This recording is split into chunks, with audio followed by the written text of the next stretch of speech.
आप सभी को राधे राधे और आप सभी का बहुत बहुत स्वागत है मेरी YouTube चैनल ज्ञान धारा में।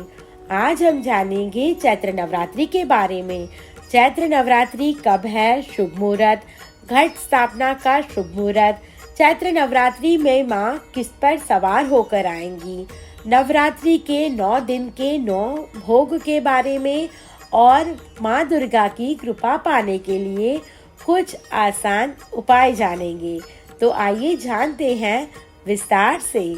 सर्व मंगल मांगल्ये शिवे सर्वार्थ साधिके शरण्ये त्र्यंबके गौरी नारायणी नमोस्तुते।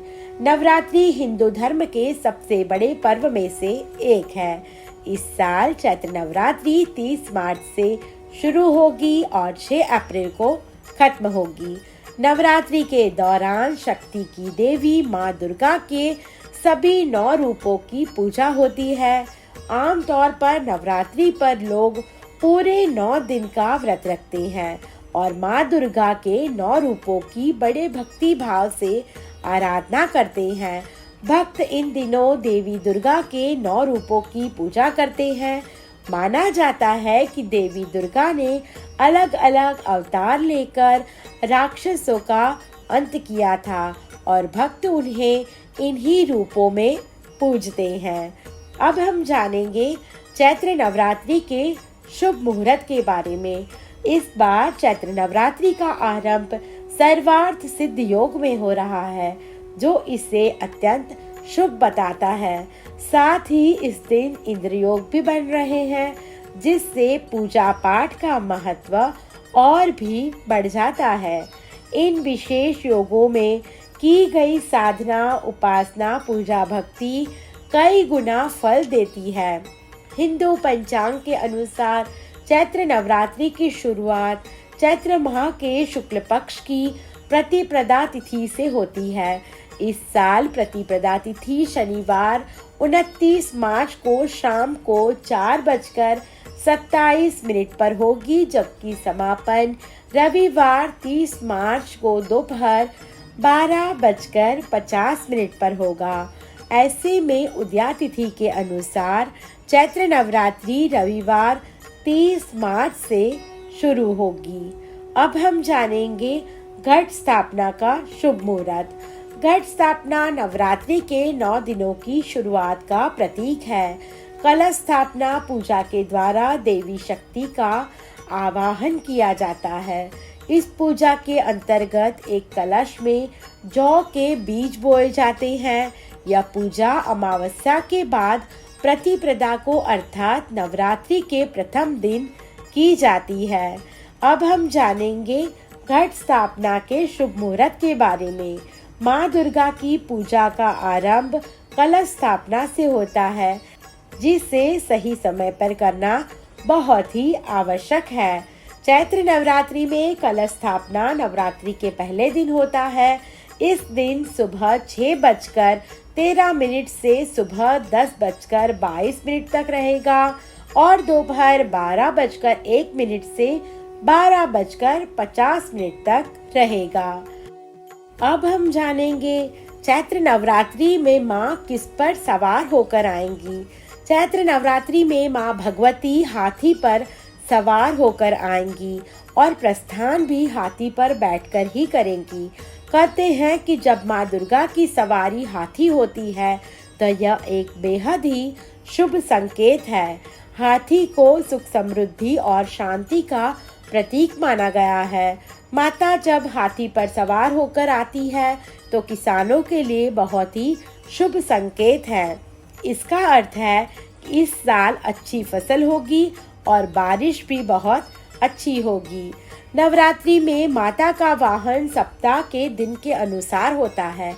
अगर नवरात्रि की शुरुआत रविवार और सोमवार से होती है तो माता की सवारी हाथी होता है। मंगल और शनि के दिन शुरू होता है तो माता की सवारी घोड़ा होता है। वहीं गुरु और शुक्रवार को नवरात्रि की शुरुआत होती है तो माता की सवारी डोली या पालकी होती है। अब हम जानेंगे चैत्र नवरात्रि के 9 दिन माता को भोग में क्या लगाएं। नवरात्रि के पहले दिन माँ दुर्गा के प्रथम स्वरूप शैलपुत्री की पूजा में गाय के घी का भोग लगाएं। इससे रोगों से मुक्ति मिलती है। दूसरे दिन माँ ब्रह्मचारिणी की पूजा होती है। इस दिन माँ को शक्कर का भोग लगाएं। इससे लंबी आयु का वरदान मिलता है। चैत्र नवरात्रि के तीसरे दिन माँ चंद्रघंटा को समर्पित है। इस दिन दूध या दूध से बनी मिठाई का भोग लगाएं। इससे कीर्ति सम्मान मिलता है और धन प्राप्ति के योग बनते हैं। नवरात्रि के चौथे दिन माँ कुष्मांडा की पूजा में मालपुए का भोग लगाएं। इससे बौद्धिक विकास होता है और निर्णय लेने की क्षमता बढ़ती है। नवरात्रि के 5वें दिन माँ स्कंद माता को समर्पित है। अच्छे स्वास्थ्य की कामना के साथ इस दिन माता को केले का भोग लगाएं। इससे मनोकामना पूरी होती है। चैत्र नवरात्रि के छठे दिन माँ कात्यायनी की पूजा होती है। इस दिन शहद का भोग लगाएं। कहते हैं कि सुख के साथ सौंदर्य प्राप्ति का आशीर्वाद मिलता है।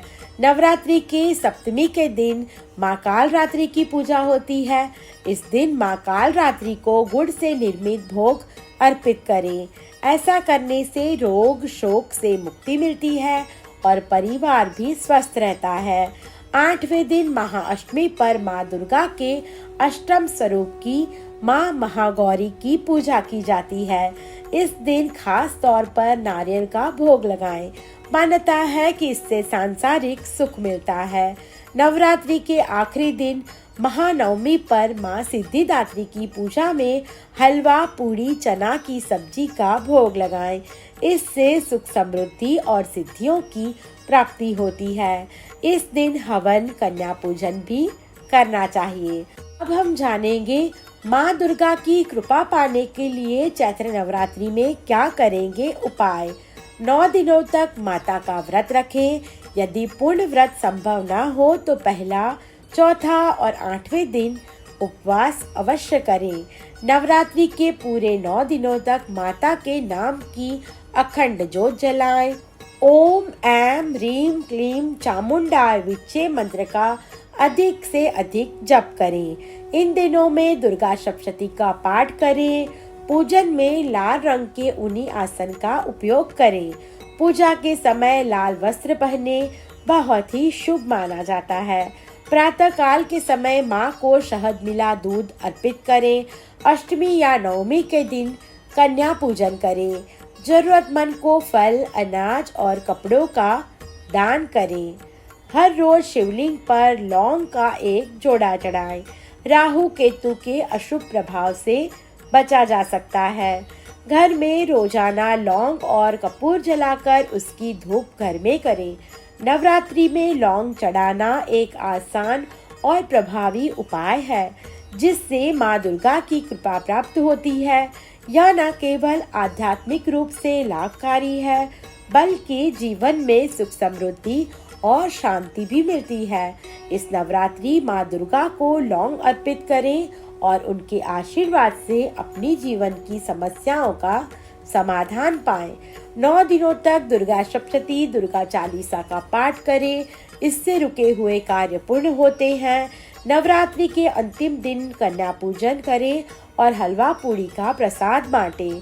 इससे देवी माँ की कृपा प्राप्त होगी और आर्थिक तंगी दूर होगी। आप सभी को मेरी ये वीडियो पसंद आई हो तो मेरा YouTube चैनल ज्ञान धारा को लाइक, शेयर और सब्सक्राइब करना ना भूलें। धन्यवाद।